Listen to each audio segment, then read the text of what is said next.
नमस्कार, मैं Bhimrao Lonare IBM TV news और नेशनल मीडिया न्यूज़ में मैं आपका स्वागत करता हूँ। इस वक्त मैं दिल्ली में हूँ और दिल्ली के मैं बताना चाहूँगा डॉक्टर बाबा साहब अम्बेडकर जो भवन है वहाँ पे मैं हूँ और यहाँ देख सकते हैं ये बौद्ध गया महाविहार मुक्त करो। ये अकोला महाराष्ट्र से आए हैं। क्या बताना चाहूँगे, क्या नाम है आपका? मैं अकोला महाराष्ट्र से मनीष खर्चे बौद्ध गया विहार मुक्ति आंदोलन के लिए आया हूँ। यहाँ आज जंतर मंतर पर जो धरना आंदोलन हुआ उस धरने आंदोलन में भी शामिल हुआ और मेरी एक तहे दिल से इच्छा है कि बौद्ध विहार मुक्त होना चाहिए और उसी सिलसिले में मैं शिंदे साहब, भगत साहब, हम महाराष्ट्र से आए हैं।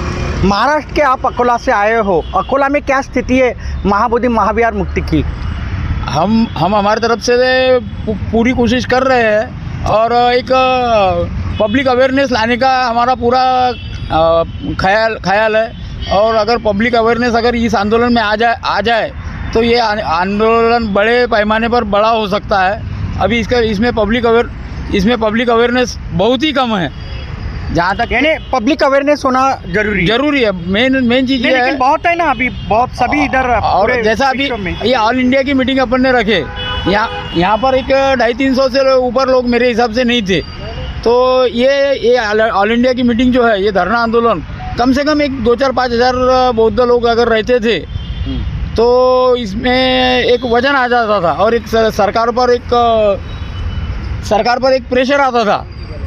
आज भी प्रेशर आया है, ऐसा नहीं बोल रहा हूँ मैं। और दूसरी मेरी एक बात सभी भिक्खुगण और सभी साथियों से एक गुजारिश रहेगी कि उन्होंने जैसा अपनी जितनी भी आज तक के आंदोलन हुए या चळवळ हुई, वो चळवळ में क्या है, अपन गुटों में बढ़ जाते, तो ऐसा ना होए। क्योंकि वहाँ के जो जितने भी लोगों ने एक भाषण वगैरह दिया तो उसमें मुझे ऐसा लगा कि सब वही चीज़ लगी मुझे। निश्चित गठबाजी नहीं होना, महाबोधि महाविहार आंदोलन के ही लिए लड़ना चाहिए। ये आंदोलन इकट्ठा होना चाहिए, गुटबाजी में नहीं होना चाहिए। आपका परिचय सर? मैं शक्ति मेडकर, जर्नलिस्ट, बॉलीवुड यानी मीडिया, कैथल हरियाणा से, और मैं धम्म का कार्यकर्ता भी हूँ और धम्म का पत्रकार भी हूँ। तो सर दिक्कत ये है, देखो हर आदमी अपना चेहरा चमकाना चाहता है, जबकि काम करने के लिए आपका मंच पे नाम पे बुले ना मिले, आपको समय भी मिल जाए ना मिल जाए कोई फ़र्क नहीं। लेकिन ये जो महाबोधि मुक्ति आंदोलन है, ये हमारे महापुरुषों की विरासत है, किसी एक व्यक्ति की तो है नहीं। तो दिक्कत जो आ रही है, हमारा समाज तो बहुत बड़ा है, हाथी की तरह, जैसे एक पार्टी का चुनाव चिन्ह भी है, लेकिन दिक्कत यह है कि उसे अपनी ताकत का पूरी तरह अभी तक एहसास नहीं है। और जो जिनको एहसास है उनमें भी कुछ लोग ऐसे हैं जो अपने महापुरुषों के प्रति या उनके आंदोलन के प्रति पूरी तरह ईमानदार नहीं है। कहने को वो दिखता है कि वो आंदोलन में आते हैं, मंचों पे रहते हैं, लेकिन कहीं ना कहीं उनके मन में कुछ खोट रहती है, या पैसे को लेकर या किसी नाम कमाने को लेकर या अपना चेहरा चमकाने को लेकर। निश्चित ही आप क्या बताना चाहोगे? मैं बताना चाहूँगा कि विजय खौसे जी ये WH न्यूज़ के एडिटर एंड चीफ है। उनके लाखों चाहते हैं और सबसे ज़्यादा मैं बताना चाहूँगा महाबोधि महाविहार जो आंदोलन है, उनकी जो सबसे ज़्यादा जो वीडियो जो आए हैं पटना बिहार से, जो महाबोधि महाविहार से जो वीडियो आए सबसे ज़्यादा विजय खौसे जी की आए हैं और वो पब्लिक में अवेयरनेस कर रहे हैं महाबोधि महाविहार मुक्ति के लिए। क्या बताना चाहोगे? निश्चित रूप से हम लगातार जो है महाबोधि महाविहार का जो मुक्ति का जो आंदोलन चल रहा है, तो हमारी WH न्यूज़ की भी टीम उस मैदान पे गई थी और हमारा ये उद्देश्य था कि नहीं, ये आंदोलन जो है जन जन तक पहुंचना चाहिए, ये उद्देश्य से हम उस धरती पे गए और लगातार हमने वहाँ का कवरेज दिया है। और जो बहुजन मीडिया है, जो सोशल मीडिया है, इसी के वजह से जो है महाबोधि महाविहार मुक्ति का आंदोलन ये देश ही नहीं विदेश तक के पहुंचा है, जिसके कारण बहुत सारा समर्थन जो है आंदोलन को मिल रहा है। लेकिन हमारे यहाँ पर पता नहीं कि जल्दी ही गुटबाजी होता है, जहाँ जैसा जो कोई बड़ा होने लगता है तो वहाँ पे जो दरारें होने लगती है, वैसा ही मुझे महाबोधि महाविहार आंदोलन में दिखाई दिया। ठीक है, लेकिन हमारी जो अम्बेडकरवादी मूवमेंट की पार्टियां है उसमें गुटबाजी है, हमारे जो संगठन है उसमें हमारी गुटबाजी है, हमारे कार्यकर्ता कोई भाजपा है, कांग्रेस है, इधर उधर पार्टियों में है, ये हम समझ सकते हैं। पर लेकिन हमारा जो धम्म का काम करने वाला जो हमारा धम्म गुरु जो है, भिक्खु संघ जो है, हम इसमें गुटबाजी देखकर बहुत वहाँ पर दुखी हुई है। ये बहुत बड़ा जो दुख है, क्योंकि भिक्षु संघ के ऊपर में जो है धम्म का प्रचार प्रसार करने का जो बीड़ा है ये भिक्षु संघ के ऊपर में है। क्योंकि बाबा साहब अम्बेडकर ने भी कहा था कि ये भारत बौद्धमय होना चाहिए, और ये बौद्धमय तभी होगा कि हमारा भिक्षु संघ एक रहेगा। लेकिन वहाँ पर हम जब ग्राउंड रिपोर्ट करने लगे तो हमको वहाँ पे कुछ भिक्षु संघ में ही दरारें दिखी। वीणाचार्य भंते जी के ऊपर में जो है वहाँ पर एक भिक्षु ने ये फायर की, ये बहुत बड़ी दुखद घटना है। हालांकि वो भिक्षु की बैठक लेकर वहाँ पर समझा सकते थे कि आपकी जो भी गलतियाँ हैं वो आपस में बैठकर वो सुलझा सकते हैं, मगर वैसा किया नहीं है। सुशील पाल नामक एक भंती जी ने वहाँ पर उनके खिलाफ़ में एक शिकायत की है। ख़ास करके मैं 9 तारीख का वहाँ का वाक़या आपको बताऊंगा, और हमारे चैनल पे भी हमने वो पूरा ये वीडियो डाले हैं। 9 तारीख की जो बैठक वहाँ पर हुई, दिन भर पहले जो बैठक हुई, ऑल इंडिया बुद्धिस्ट फोरम की बैठक हुई, आकाश लामा ने वो बैठक लिए, तमाम सारे लोग उस बैठक में थे। वीणाचार्य भंते जी और के राहुल ये उस बैठक में नहीं थे, क्योंकि उनको बुलाया नहीं था। उस बैठक में इन्होंने ऐसा निर्णय ले लिया है कि जो देश की स्थिति उस वक्त में चल रही थी, भारत पाकिस्तान युद्ध की, उस स्थिति को देखकर जो है उन्होंने स्वयं उन्होंने निर्णय लिया है कि ये जो आंदोलन है हम सस्पेंड करते हैं, पोस्टपोन करते हैं, ऐसा उन्होंने निर्णय लिया। फिर अपनी कमेटी की बैठक होने के बाद जो है वो वहाँ पे पुलिस स्टेशन में गए, वहाँ के पर्यटन पुलिस स्टेशन में, वहाँ पे डीएम के साथ में बैठक ली, और डीएम के साथ में भी वो निर्णय उन्होंने लिए कि हम ये देश की स्थिति को देख के जो है ये हम पोस्टपोन करते हैं और इसको सस्पेंड करते हैं। ऐसा खास लामा जी ने मीडिया के सामने बाहर निकलती ही आया। ऐसे ही वीडियो फिर वापस वो पूरा वायरल हम लोगों ने किए हैं, क्योंकि वो खुद स्वयं लामा जी बोले हैं, वो कोई हम नहीं बोल रहे थे। तो उसके बाद में जब वीडियो वायरल हुए 15-20 आधे घंटे में, तो वो वीडियो वीणाचार्य के पास में गए, के राहुल के पास में गए, और तमाम सारे देश में फैले। तमाम देश के लोग भी दुखी हुए थे कि इतने दिनों से आंदोलन चल रहा था, करीबन 88 दिन हुए थे, और ये आंदोलन सस्पेंड कर रही है, पोस्टपोन होने जा रहा है। तो उसी रात में जो है 11 बजे वीणाचार्य भंते जी वहाँ पर धरना स्थल पर आते हैं, और वो तमाम वहाँ के उपासक और भिक्षु को बताते हैं कि ये धरना आंदोलन स्थगित नहीं हुआ, ये पिंडल कोई उखाड़ेगा नहीं, प्रशासन यदि उखाड़ते हैं तो सबसे पहले जेल में मैं जाऊँगा। तो उसके बाद जो है वो वाले वीडियो भी हमने सारे शूट किए, वो भी वाकया जो है हमने तुरंत उसी रात में हमने वायरल किया। उसके बाद में दूसरे दिन लामा जी भी बोलने लगे कि ये आंदोलन स्थगित नहीं हुआ है, हम ये आंदोलन कंटिन्यू करते हैं। पर लेकिन 9 तारीख को ही तय हुआ था कि ये पिंडाल जो है बुद्ध पूर्णिमा यानी 12 मई के बाद 13 मई को या 14 मई को ये हट जाएगा। ये उसी दिन अभी महाबोधि महाविहार जो का मुक्ति का जो आंदोलन है, सभी भंते ने मिलकर लड़ना चाहिए, इकट्ठा आना चाहिए, उसके लिए क्या आह्वान करोगे आप? बिल्कुल, मैं तो कहता हूँ सभी भंती जैश ने यहाँ के देश के तमाम जो पॉलिटिशियन लोग हैं, हमारे राष्ट्रीय लेवल के नेता हैं, उन्होंने भी एक आना चाहिए। हमारे तमाम जो संगठना है, अम्बेडकरी संगठना जो है, उन संगठनाओं ने भी एक आना चाहिए। उपासक उपासिकाओं ने भी एक संघ होना चाहिए, और ख़ास करके ये भिक्षु संघ जो है, सारे भिक्षु संघ ने एक आकर ये आंदोलन लड़ाना चाहिए। कल 6-7 को जो है एक बैठक होने जा रही है अम्बेडकर, अभी शुरू है, वो तो आपस में उनकी बैठक है, पर तमाम लोगों की जो बैठक है वो कल हो जाएंगी, और वो बैठक में ठहराया जाएगा कि पूरे एक नेशनल कमेटी बनेगी, और नेशनल कमेटी में तमाम ये देश के लोग वहाँ पर होंगे। और ऐसा नेशनल कमेटी होती है और सारा व्यवहार जो अलग अलग कमेटियों के माध्यम से अगर वो करती है, तो निश्चित रूप से ये आंदोलन सक्सेस होगा, और सरकार को जो है महाबोधि महाविहार को मुक्त करना पड़ेगा। इसका जो संज्ञान जो है बिहार सरकार को भी लेना पड़ेगा और मोदी सरकार को भी लेना पड़ेगा। अब इस तरीके से अगर आंदोलन को हैंडल करते हैं तो लोगों का भी विश्वास बैठेगा, और लोग बड़े पैमाने पे इस आंदोलन में सहभागी होंगे। तो तमाम लोगों से मैं मेरे तरफ से मैं ये आह्वान करूँगा कि सभी लोग एक मंच के तले आकर इस आंदोलन की ताकत बढ़ाना चाहिए। सभी लोग एक मंच कर आकर इस महाबोधि महाविहार मुक्ति आंदोलन की ताकत बढ़ाए, ऐसी जो WH न्यूज़ के चीफ एडिटर है विजय खौसे जी उन्होंने बताया है। आप क्या बताना चाहोगे? आपका परिचय दीजिए, कहाँ से आया? मैं महाराष्ट्र अकोला से आया हूँ। मेरा नाम उत्तम भगत है।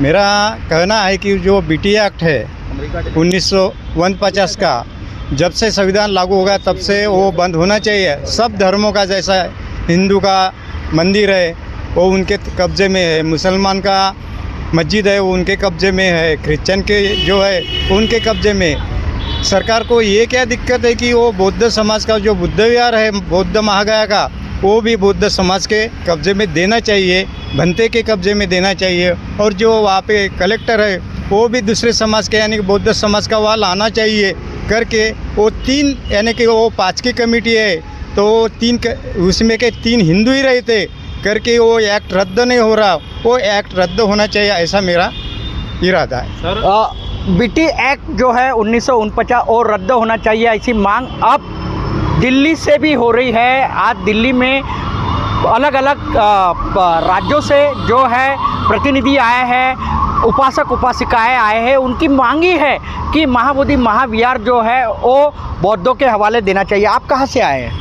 मैं अकोला से आया है, दिलीप शेंडे मेरा नाम है, अकोला महाराष्ट्र से आए हैं। मेरा ये बोलना है कि 12 तारीख को जो राज्यपाल ने जो वहाँ पे जो स्तूप का शिवलिंग करके पूजा किए वो हमारी बौद्ध समाज को बहुत वो आहत हो गए।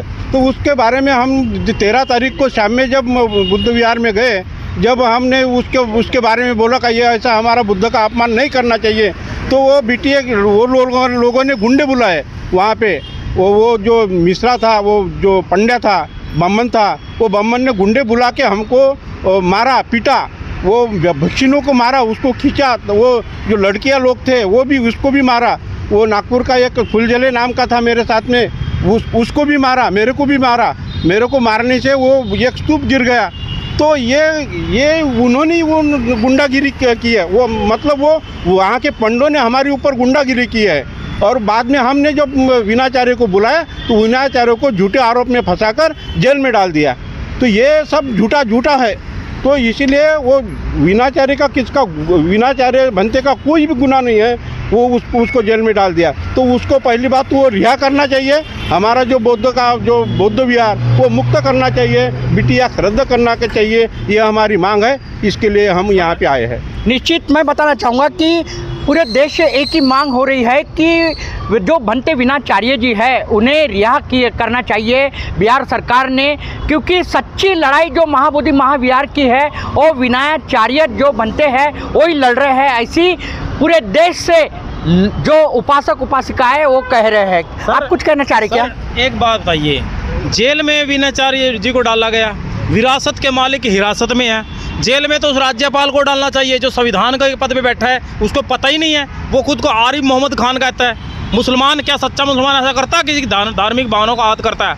क्या कोई राम मंदिर में जाके अल्लाह अकबर का पाठ करेगा? क्या नमाज पढ़ देगा? या कोई बुद्धिस्ट जाके वहाँ पे बुद्ध वंदना करेगा? ये गलत होगा ना। तो फिर कैसे ब्राह्मण लोग उसमें बुद्धिस्ट में कर सकते हैं? जो महाबोधि मंदिर है उसमें शिवलिंग की पूजा कैसे हो सकती है? बुद्ध कोई ढका हुआ कपड़े से? बुद्ध की प्रतिमाओं को देवी देवता मूर्तियाँ, शिव जी भगवान पता नहीं क्या क्या बना रखे हैं वहाँ पे। और इसमें अकेले वो नहीं है, सत्ता का सहारा मिल रहा है। यदि सत्ता ईमानदार हो, सरकार ईमानदार हो, सरकार किसी कभी एक धर्म की नहीं होती है। सरकार तो जनता के लिए होती है ना, संविधान के अनुसार सरकार बनती है। सरकार को निष्पक्ष काम करना होता है, लेकिन सरकार अपनी जिम्मेदारी नहीं निभा रही है। निश्चित ही सरकार जो बिहार सरकार है वो अपनी जिम्मेदारी नहीं निभा रही है। ऐसी जो बौद्ध उपासक उपासिकाएं हैं, उनका कहना है, उनका एक ही मांग है, महाबोधि महाविहार ये जो है बौद्धों के ताबे में देना चाहिए और जल्द से जल्द ये देना चाहिए। ये आंदोलन तीव्र हो सकता है, इस आंदोलन को तीव्र नहीं होना देना चाहिए, शांति के मार्ग पर यह आंदोलन होना चाहिए, क्योंकि तथागत भगवान गौतम बुद्ध ने हमें यही सिखाया है, शांति का मार्ग हमें दिखाया है। इसीलिए महाबोधि महाविहार का जो आंदोलन है वो शांतिपूर्वक होना चाहिए, लेकिन जल्द से जल्द महाबोधि महाविहार जो है वो बौद्धों के हवाले देना चाहिए। ऐसी मांग आज दिल्ली से हो रही है और दिल्ली में आज सभी राज्यों से यहाँ पे बौद्ध उपासक उपासिकाएं आए हैं। आप देखते रहिए IBM TV 9 news, national media news. और कुछ बोलना चाहते हैं? सर देखिए, अभी तो सब लोग जो संवैधानिक दायरे में रह के अपील कर रहे हैं, हाथ जोड़ के कर रहे हैं, भाईचारे की बात कर रहे हैं। यदि ये शांति से नहीं होगा तो फिर क्रांति होगा। भीमा कोरेगांव आपको याद होगा, 2 अप्रैल 2018 याद होगा, सरकार का गोबर पड़ा था बाहर निकल के, नहीं संभाला तुमसे। अंत ऐसी क्रांति का दौर वापस फिर आ सकता है यहाँ। नहीं, हमें शांतिपूर्वक ही ये लड़ाई लड़ना चाहिए। ये कानूनी लड़ाई है, सुप्रीम कोर्ट में केस चालू है महाबोधि महाविहार की, क्योंकि तथागत भगवान गौतम बुद्ध ने हमें क्रांति नहीं सिखाया ना, हमें शांति सिखाया है। नहीं सर, अभी तो सभी लोग शांति से कर रहे हैं ना। जब सबर का बांध टूट जाएगा सुप्रीम कोर्ट में भी कहाँ निष्पक्षता है? सुप्रीम कोर्ट का जज अभी बौद्ध है, क्या उसको संज्ञान में है कि हमारी विरासत किसके कब्जे में है? वहाँ के जज गवई साहब हैं, उनको पता नहीं है? नहीं तो आप एकदम से ऐसे क्यों बोल रहे हैं? क्योंकि वो सुप्रीम कोर्ट के मुख्य न्यायाधीश है, वो उनके ऊपर वो भी बोलेंगे ना, जब आएंगी उनके ऊपर, यानी उनके कोर्ट में जब केस आएगी तो वो निर्णय देगी ना। नहीं सर, वैसे भी देखो, जो BTMC एक्ट है वो 49 है, 1949 है। 1950 जब संविधान ने ये कह दिया कि संविधान लागू होने के बाद जो पहले सारे कानून हैं वो सब एकदम से शून्य है, तो BTMC कैसे रह सकता है? आप ही बताइए, संविधान कब लागू हो रहा है? क्या BT एक्ट के अलावा कोई देश भर में कोई पुराना कानून है जो संविधान से पहले का चल रहा हो? किसी भी राज्य में, किसी भी सरकार में सारे के सारे जो नियम कानून है ना 1950 के बाद है ना, 26 जनवरी 1950 के बाद। निश्चित मैं बताना चाहूँगा कि दिल्ली में आज जो है ये एक सभा का आयोजन किया गया था, आंदोलन हुआ, एक धरना आंदोलन जो जंतर मंतर पे हुआ और उसमें सभी राज्यों से जो है बौद्ध उपासक उपासिकाएं आए थे। उनकी एक ही मांग है कि महाबोधि महाविहार जो है वो बौद्धों के हवाले देना चाहिए और ये जो लड़ाई है महाबोधि महाविहार की, एक कानूनी लड़ाई है, सुप्रीम कोर्ट में भी केस चालू है, सुप्रीम कोर्ट भी इस पर निर्णय देगा और सभी बौद्ध जो उपासक उपासिकाएं हैं उनका सुप्रीम कोर्ट पर भी विश्वास है कि सकारात्मक निर्णय सुप्रीम कोर्ट से आएगा और महाबोधि महाविहार जो है वो बौद्धों के हवाले मिलेगा।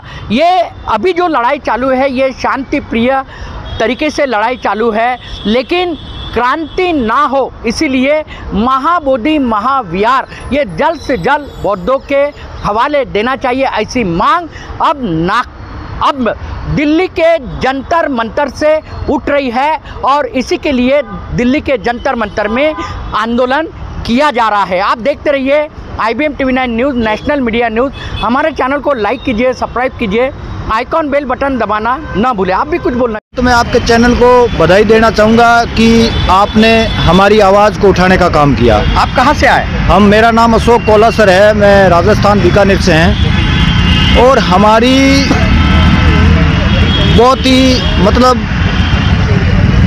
ही घिनौना कृत्य हो रहा है कि एक संवैधानिक पद पर बैठा व्यक्ति, जो राज्यपाल की एक गरिमा होती है, राज्यपाल के पद पर बैठा हुआ व्यक्ति किसी भी धार्मिक स्थान पर जाकर उनकी भावनाओं के साथ में इतना बड़ा खिलवाड़ कर देना, ये जितने जो आज भारत के अंदर नहीं पूरी दुनिया के अंदर जो बुद्ध को मानने वाले हैं, बुद्ध के अनुयायी है, उनका सीधा सीधा अपमान है कि बुद्ध की मूर्ति के सामने पीट करके उसके सामने शिव की पूजा करना, उसी दिन करना जिस दिन उनका जन्म हुआ, उनको ज्ञान की प्राप्ति हुई, उनका परिनिर्माण हुआ। ये बौद्धों का सरासर अपमान है, पूरी दुनिया के लोगों के बौद्धों का अपमान है। ये बौद्ध समाज कतई बर्दाश्त नहीं करेगा। अगर ये सरकार अगर शांति प्रिय तरीके से हमारी मांग को मानती है और 1949 एक्ट जो है बना हुआ है जो गैर संवैधानिक है, क्योंकि संविधान के मुताबिक आर्टिकल 13 ये कहता है कि 1950 के सारे कानून स्वतः ही खत्म हो गए, लेकिन उसके बाद भी ये काम कर रहा है। तो सरकार से हमारी विनम्र अनुरोध है कि शांतिपूर्ण तरीके से इस मुद्दे को हल निकाला जाए, अन्यथा ये जितने भी भारत, सबको पता है कि ये भारत जो है वो बुद्ध की धरती है और सारी विरासतें हैं वो बुद्धों की विरासतें हैं। फिर आंदोलन यहीं खत्म नहीं होगा, आंदोलन बहुत ही बड़ा और उग्र होगा और सारी विरासतों को खाली कराया जाएगा। इसलिए शांति से अगर चाहते हो क्रांति ना हो तो बौद्ध विहार, महाबोधि महाविहार को मुक्त करो। महाबोधि महाविहार ये बौद्धों के ताबे में जो बिहार सरकार है, केंद्र सरकार है, उन्होंने देना चाहिए और ये जल्द से जल्द बौद्धों के ताबे में देना चाहिए। ऐसी मांग आप पूरे देश से हो रही है। आप देखते रहिए IBM TV9 news, national media news. हमारे चैनल को लाइक कीजिए, सब्सक्राइब कीजिए, आइकॉन बेल बटन दबाना ना भूलिए। धन्यवाद, नमस्कार, जय भीम, नमो बुद्धाय।